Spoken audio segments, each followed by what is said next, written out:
Bonjour, je m'appelle Élodie Rabé et vous écoutez Hors Texte, le podcast d'actualité de La Voix du Nord.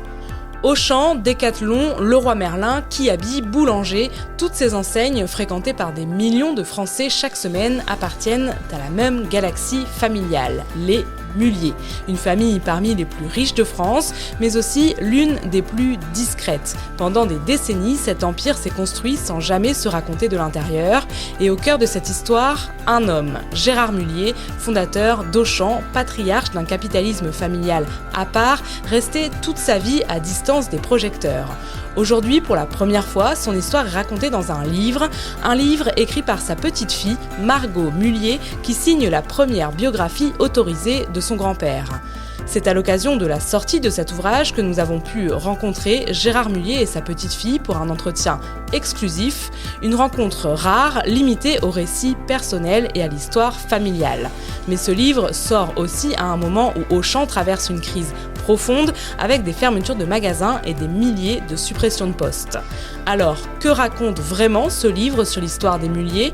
Pourquoi cette famille si secrète accepte-t-elle aujourd'hui de se livrer ? Comment s'est déroulée cette rencontre hors norme avec le fondateur d'Auchan et que dit-elle sur l'héritage Mullier alors même que l'enseigne de grande distribution vit la plus grande crise de son histoire ? On en parle avec Valérie Sauvage, journaliste au service économie de la rédaction, qui a rencontré Gérard et Margot Mullier. Bonjour Valérie. Bonjour Élodie. Moi, j'ai fait Auchan parce que je n'ai pas respecté les règles qui se passaient à ce moment-là. Et à ce moment-là, le libre-service, ça n'existait pas beaucoup. Hein. C'est mon père qui a inventé un peu le libre-service pendant la guerre, puisqu'il a mis des magasins fil d'art en libre-service. Moi, je suis taureau ascendant bélier. Vous savez ce que c'est qu'un taureau ? Un taureau, ça a les pieds par terre. Mais un bélier, ça fonce à travers tout, sans réfléchir.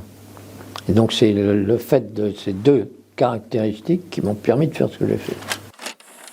Alors on vient d'entendre Gérard Mullier, mais avant de parler du livre et de cet entretien exceptionnel, j'aimerais qu'on pose le décor. Valérie, quand on parle des Mullier, de quoi parle-t-on exactement? Comment s'est construit cet empire familial et en quoi son fonctionnement, notamment le principe du, je cite, tous dans tout, est assez unique en France? À l'histoire de la famille Mullier, il faut revenir un petit peu en arrière en fait. En 1943, Gérard Mullier, le père de Gérard Mullier, fondateur d'Auchan, ouvre un magasin, les textiles d'art en fait, dans le commerce de la laine, qui deviendra Fil d'Art. C'est une enseigne qui va employer jusqu'à 3000 personnes et qui va s'installer dans plusieurs pays en Europe. Gérard Mullier fils, lui, il a commencé dans l'entreprise Fil d'Art avec son père, mais très vite, il a envie d'autre chose. Donc il cherche une idée de business en fait. Et il choisit la grande distribution.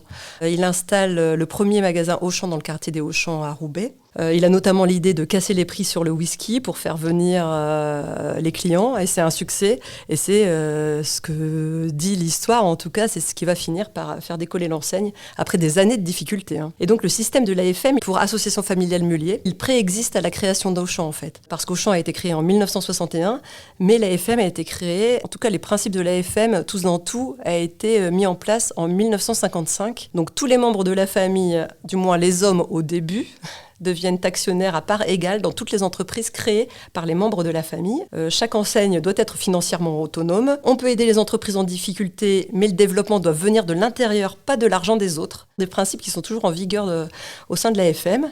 Et donc, l'AFM aujourd'hui, c'est plus de 110 entreprises, plus de 1700 membres, dont 1000 associés au total.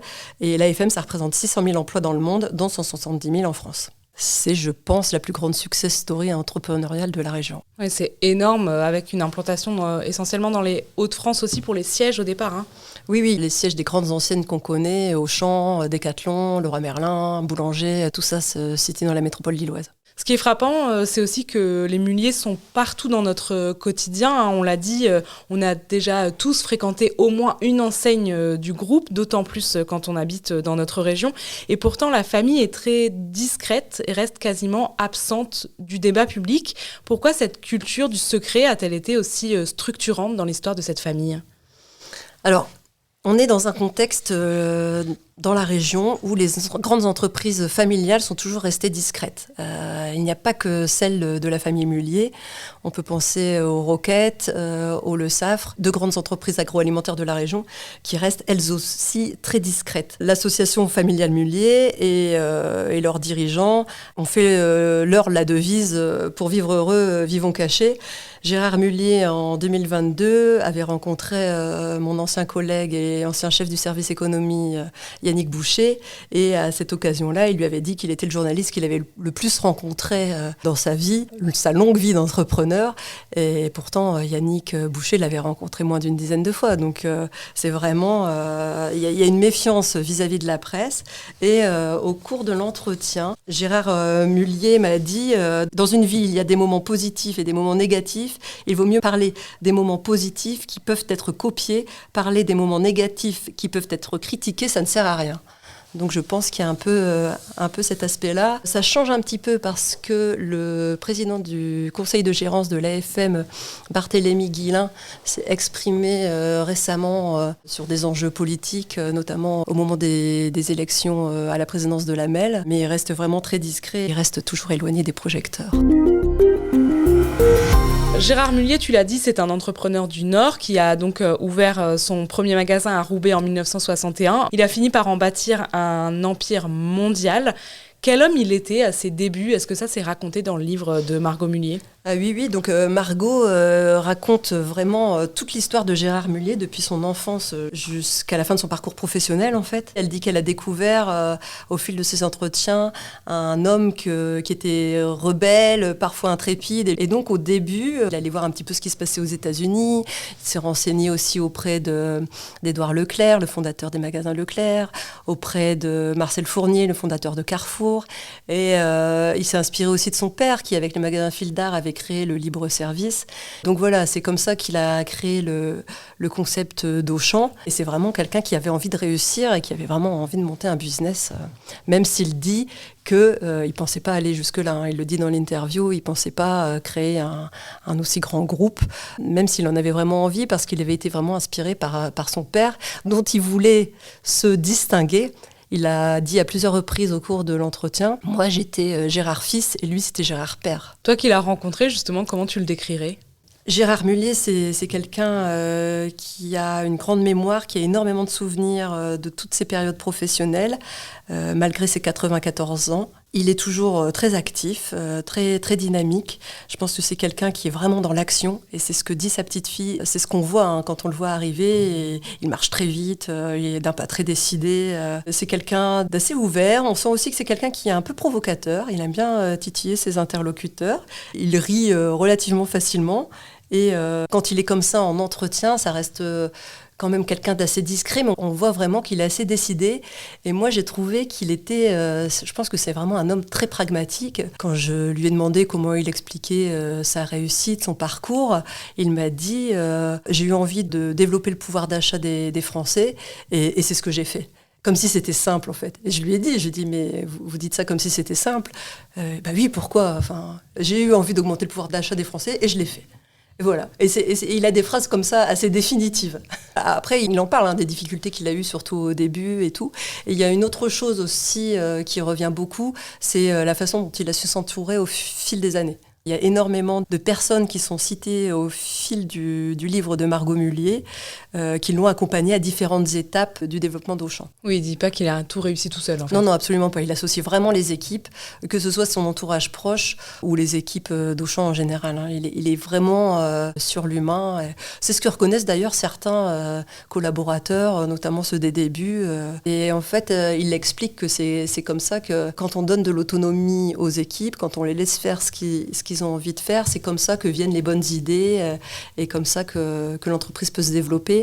Et donc il a laissé, c'est ce qu'il dit en tout cas, une grande part d'autonomie aux gens qui travaillaient avec lui. On était dans une époque où il y avait très peu de gens qui dirigeaient et tous les autres étaient priés d'obéir et de ne pas sortir de la règle du jeu qu'on leur avait apprise. Mais quand on ne sort pas de la règle du jeu, on ne fait pas de progrès. Donc pour faire des progrès, il fallait laisser la liberté aux individus de changer ce qu'ils avaient envie de changer. J'ai toujours fait confiance aux gens qui faisaient les choses et j'ai toujours voulu que chacun ait son territoire de travail.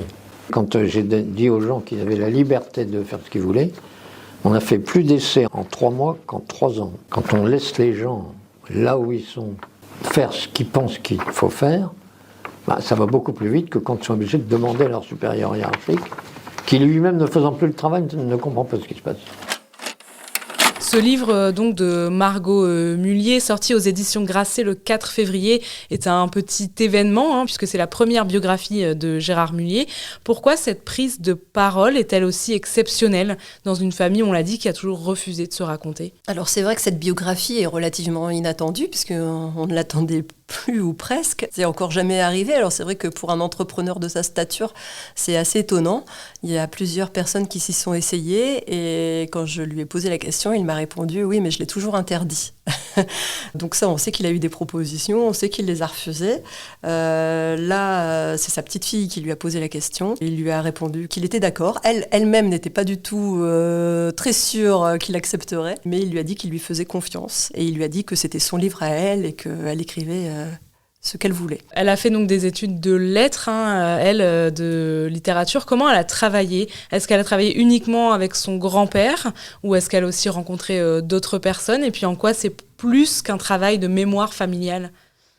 Alors, ce qu'elle a fait, c'est qu'elle a rencontré à plusieurs reprises son grand-père, je crois 5 fois entre fin 2021 et fin 2022, mais de longues journées de travail. C'était vraiment toute la journée qu'ils passaient ensemble à chaque fois. Elle a travaillé à chaque fois les différentes thématiques qu'elle voulait aborder. Elle n'envoyait pas ses questions à son grand-père, il y répondait de manière spontanée. Ensuite, au fur et à mesure des entretiens, elle a obtenu des noms de la part de son grand-père et elle est allée rencontrer ces personnes pour leur poser des questions.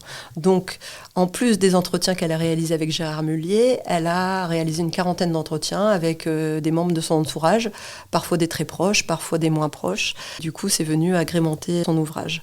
Elle souhaite vraiment parler de son grand-père ou de l'entrepreneur Gérard Mullier ? Son livre, en tout cas, aborde essentiellement le parcours entrepreneurial de Gérard Mullier, même s'il y a des éléments sur son enfance et un chapitre sur son épouse. Ça reste quand même très centré sur l'aventure Auchan. Après, je pense que sa démarche qui est plus personnelle, elle le dit, elle ne connaissait pas son grand-père, ou très peu. Et lui, il lui répond que oui, ça ne l'étonne pas parce qu'il était très occupé. Il partait à 8h le matin, il rentrait à 20h le soir. Il avait peu de temps à consacrer à tous les membres de sa famille. Et donc, pour elle, c'était une manière de découvrir aussi son grand-père et d'en être un peu plus proche. On sent une volonté très forte de transmettre des valeurs aussi, le travail, la liberté, la confiance, le refus de l'argent, je cite, non gagné, comme lui a transmis son père. Est-ce que tu dirais que ce livre cherche aussi à réaffirmer une certaine vision du capitalisme familial à la sauce Mullier, si je peux dire ? C'est en tout cas ce qu'a dit Gérard Mullier. Quand je lui ai demandé pourquoi il avait accepté, il a dit que c'était une manière de transmettre ses souvenirs et ses valeurs. Donc pour lui, je pense qu'il l'a vu comme un outil qui pouvait être utilisé pour ça. Il se rend compte que la société a évolué et Auchan aussi, mais pour autant, il voudrait que ces valeurs soient adaptées aux réalités d'aujourd'hui. Mon père a joué le jeu avec moi. Il m'a dit, tu te démerdes, mais on te donnera plus d'argent. Donc, faut que tu gagnes ta vie et tu te développes avec l'argent que tu as gagné. Et par rapport aux enfants de riches, c'est quelque chose d'important. Tu ne te développeras qu'avec l'argent que tu as gagné. Quand on comprend ça et qu'on le fait, après, on n'a plus qu'à faire la même chose avec le personnel. Toi, c'était la 2e fois que tu rencontrais Gérard Mullier, 2 fois en 15 ans, c'est donc assez rare. Concrètement, comment s'est déroulé cet entretien unique, si je peux dire ? L'entretien s'est déroulé dans le bureau de Gérard Mullier, au siège d'Auchan Retail à Croix. Alors, ce qu'il faut savoir, c'est que ce bureau lui appartient en propre. Quand le siège a été construit à la toute fin des années 80, en 1989, il a tenu à ce que cette partie du bâtiment soit financée par ses fonds propres, c'est lui qui le dit, pour pouvoir toujours avoir accès à ce bureau, qu'on ne puisse pas le mettre dehors, c'est ses mots. Donc en fait, il nous a accueillis, le photographe, la vidéaste et moi, à l'entrée du siège. Il nous a emmenés dans son bureau, là, tout au bout du bâtiment. Il a bien sûr croisé quelques salariés qu'il a salués. Et puis, il nous a fait rentrer. Et là, il a voulu s'installer là où il s'installe d'habitude, en fait, autour d'une grande table. Parce que dans son bureau, qui est relativement grand, il y a un bureau et une grande table de réunion. Et donc lui, visiblement, il travaille à sa table de réunion et il voulait s'installer à sa place habituelle, devant son paperboard. Alors pour le photographe, évidemment, il avait besoin d'un décor un peu plus sympathique qu'un paperboard. Du coup, on lui a demandé de s'installer à son bureau, mais il nous a dit « mais c'est pas là que je travaille d'habitude ». Il était très pragmatique, ouais, voilà. Donc voilà, il s'est installé à côté de sa petite fille derrière son bureau. On lui a expliqué que le décor était quand même plus favorable pour les photos. L'entretien a duré presque 2 heures, je pense. Enfin, ça s'est passé de manière très détendue, que ce soit avec Margot ou avec Gérard Mullier, qui avaient tous les deux beaucoup de choses à dire et qui ont vraiment joué le jeu des questions et qui ont répondu aux questions qu'on leur a posées. Cependant, il a refusé de répondre aux questions sur l'actualité d'Auchan, un PSE qui a été initié fin 2024. En ce moment, c'est le rapprochement avec Intermarché qui fait l'actualité. Donc tout ça, il n'a pas voulu l'aborder. On peut le concevoir, il est retiré des affaires d'Auchan depuis 2006, ça fait 20 ans. Alors évidemment, il est toujours présent, je pense qu'il est assez informé. Il nous a glissé qu'il allait toujours faire ses courses chez Auchan et qu'il a rencontré du personnel qui lui confiait des choses. Pour autant, il préfère laisser la parole aux dirigeants actuels. Tu le disais, Gérard Mullier a quitté la présidence d'Auchan en 2006, donc ça fait 20 ans. Il n'a pas souhaité s'exprimer sur la situation actuelle, mais on ne peut clairement pas passer à côté de ce sujet, puisque Auchan vit aujourd'hui la plus grande crise de son histoire.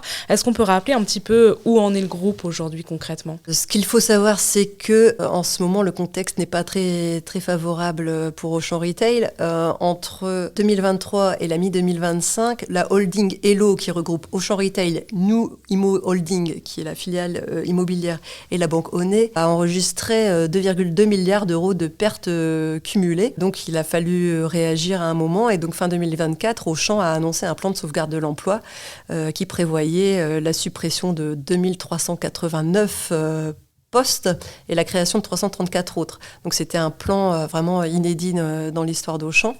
En parallèle, donc il a engagé un vaste mouvement de transformation autour de l'efficacité opérationnelle du groupe, de son repositionnement sur les prix. Des magasins ont été cédés ou sont en cours de cession. Ils ont aussi opéré une réduction des surfaces des hypermarchés. Et en ce moment, ce qui fait l'actualité, c'est le rapprochement avec Intermarché, qui est d'une assez grande ampleur et qui prévoit donc le passage de tous les supermarchés Auchan ou presque sous enseigne Intermarché. Et parmi les 266 magasins, à peu près 90 pourraient être cédés à l'enseigne Intermarché. Et c'est ce qu'on a appris la semaine dernière, en fait. C'est une crise très profonde que Auchan n'avait jamais connue. Comment on explique cette situation aujourd'hui ? Auchan a toujours beaucoup tenu à son modèle d'hypermarché, donc de très grands magasins. Et ça, beaucoup d'autres distributeurs sont revenus sur cet aspect il y a fort longtemps. Donc on se demande si Auchan n'a pas un peu trop tardé pour revenir à des formats plus réduits. Donc c'est ce qui est en cours en ce moment. Il y a cet aspect-là, il y a le positionnement sur les prix aussi. Auchan ne fait pas partie des distributeurs les mieux placés sur ce terrain-là. Donc il y a des efforts qui sont faits depuis l'an dernier sur ce point. Et puis Auchan, c'est un système de magasins intégrés, donc très différent de la franchise d'enseignes comme Intermarché par exemple. Donc là, Intermarché sont des indépendants en fait qui sont à la tête de chaque magasin et ils disposent du réseau Intermarché pour leurs achats et leur logistique. Auchan, ce sont des salariés, c'est un modèle très différent et en ce moment, de manière plus globale et pas seulement Auchan, ce modèle-là est plutôt à la peine. Il y a aussi un contraste assez saisissant entre le discours du livre, très humaniste, très centré sur la confiance auprès des salariés, on en a parlé tout à l'heure, et le contraste avec la réalité sociale actuelle, avec les plans sociaux et la forte inquiétude sur le terrain. Comment on explique ce décalage ? Alors déjà, il y a un décalage parce que ce ne sont pas les mêmes époques. Gérard Mullier, il a quitté Auchan il y a une vingtaine d'années. Donc les managements depuis ont évolué. Il y a beaucoup de dirigeants qui se sont succédés ces dernières années à la tête d'Auchan.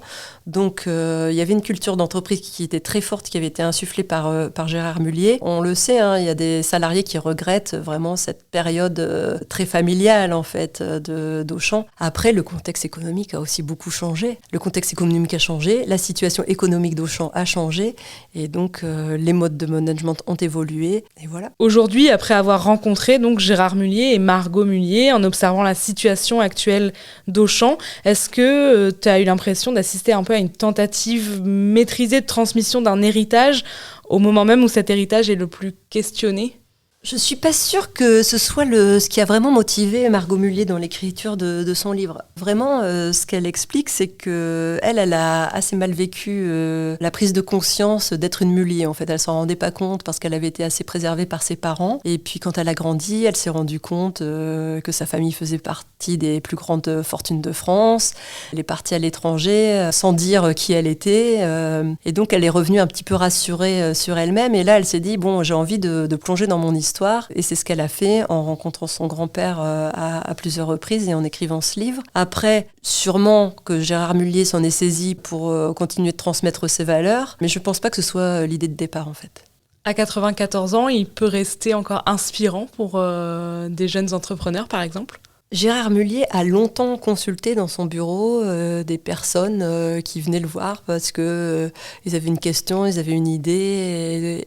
Et je pense qu'en tant que fondateur d'Auchan, et aussi à l'origine de toutes les enseignes qui ont suivi, puisque sans Auchan, je pense qu'on n'aurait pas Decathlon, Kiabi ou d'autres enseignes de l'AFM. Son parcours est quand même, assez inspirant pour des entrepreneurs qui voudraient se lancer. Après, je lui ai posé la question, dans quel business il se lancerait aujourd'hui ? Il n'avait pas vraiment d'idée comme ça à brûle-pourpoint, mais ce qu'il a dit, c'est qu'il fallait absolument écouter les besoins des gens et y répondre, et de créer un business aussi florissant que celui qu'il a fait. La base, c'est le goût de la nouveauté. Il faut regarder autour de soi, tout autour de soi.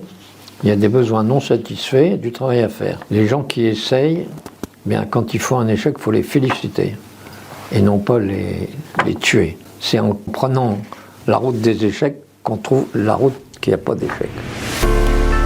C'est la fin de Hors Texte. Retrouvez-nous la semaine prochaine et en attendant, n'hésitez pas à vous abonner sur votre plateforme d'écoute préférée. Vous pouvez retrouver l'intégralité de l'échange entre Margot et Gérard Mullier sur notre site internet ainsi que tous les articles concernant la situation d'Auchan. Hors Texte, c'est le podcast d'actualité de La Voix du Nord à retrouver tous les jeudis.